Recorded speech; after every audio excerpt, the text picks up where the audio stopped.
And although it can take a while to be able to trust again, it is absolutely possible. And wonderful, fulfilling, healthy relationships are, still in the cards for everyone, I believe. So I would actually like to talk about 4 main steps that can help you overcome fear and create a loving, lasting relationship. Step number 1 is learn from the past. Ask yourself, were there any signs or red flags? Common red flags can include controlling behavior, often making comments about your appearance or behavior, using name-calling during arguments, and not trusting you or even accusing you of cheating. Another red flag is unexpected or drastic changes in mood and behavior, such as being intensely passionate and loving one day, then angry or distant the next.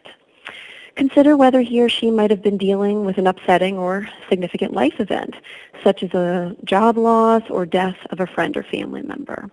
By no means would that justify or excuse cheating, but it can help to consider all of the things going on in your ex's life at that time. Then ask yourself, were there any problems or changes in the relationship other than the cheating? Had either of you expressed dissatisfaction with each other or the relationship? Again, any of these things, do not excuse cheating, but asking these questions can sometimes help you gain additional understanding about how the betrayal happened. Next, think about what attracted you to him or her in the first place.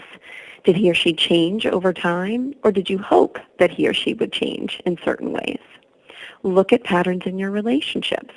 Are you usually attracted to people with certain characteristics that are exciting at first, but end up being a problem down the road? It's not always possible to predict whether someone will cheat, but it's still important to learn what you can about yourself and the people you choose to have relationships with. Finally, allow yourself sufficient time, however long that is for you, to grieve the loss.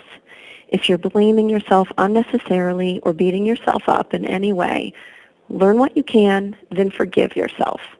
Remember the positive things that you brought to the relationship and that you want to bring to future relationships. And as a bit of an aside, I would also suggest that you ask yourself these questions regarding your friendships, since the betrayal by a best friend can also be quite hurtful. So now moving to step 2, plan for the future. First, think about what you are looking for in a partner and a relationship.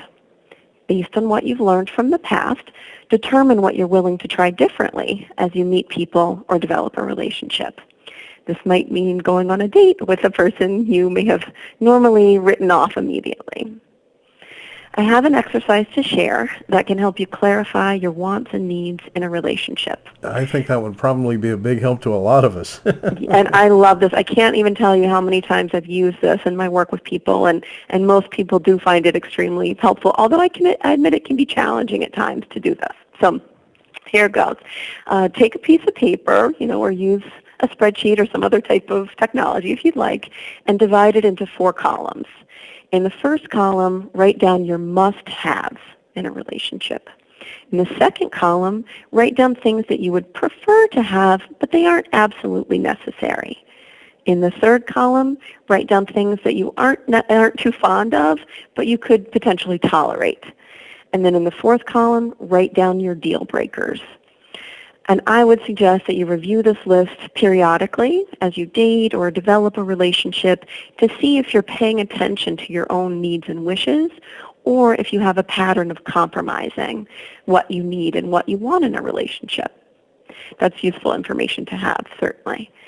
And then finally, in step 2, look at what you bring to the relationship. Think about characteristics that you appreciate about yourself and you would want your partner to appreciate. Pay special attention to what you want to do more of as you build a relationship. So now I'd like to move to step 3, which is focus on the present. When you're out on a date, be fully present with that person and with yourself. Try not to compare them to your ex or only be on the lookout for any red flags. If you have a negative reaction to someone, ask yourself, am I reacting to something about this particular person right now, or am I reacting as if this person is my ex and this was happening years ago? Am I acting out of fear or based on a realistic assessment of the current situation? Unfortunately, you will experience fear at some point because your brain and your mind want to protect you from being hurt again. However, the key is to not let the fear control you or your actions. Remember that the person that you are with right now is not your ex. Next, consider whether there's anything you still need to sort out about yourself, such as self-esteem issues or behaviors in relationships that are getting in the way of you achieving your goals of a healthy, happy, loving relationship. Address these issues so that they don't hinder you from creating that relationship that you want. And now, step 4. Be open and truthful, which can be, again, quite challenging for a lot of people. I want to acknowledge that. But I suggest when you're getting serious with someone, take time to learn about each other's past, because the past does inform the present, whether we are aware of it or not. You don't need to hear or share all of the gory details, but be truthful about your past and how it's affected you. Share what you've learned about yourself and your patterns in relationships, especially what your triggers and deal breakers are. Avoid any temptation to snoop, which only destroys trust. Also, try not to overanalyze your new boyfriend or girlfriend's interactions with other women or men. And most importantly, if you do have a concern or are getting a nagging feeling that something's going wrong, don't let yourself stew over it. Address it sooner rather than later, and try to do so in a calm and open way. Similar to the exercise that I mentioned before, if you're going to be having a difficult conversation that you think could become emotionally charged, take some time before that conversation to write down, the main points that you want to get across. Think about what you hope to get out of the conversation and come up with some plans and strategies for dealing with any upset or any responses that you aren't hoping for, basically.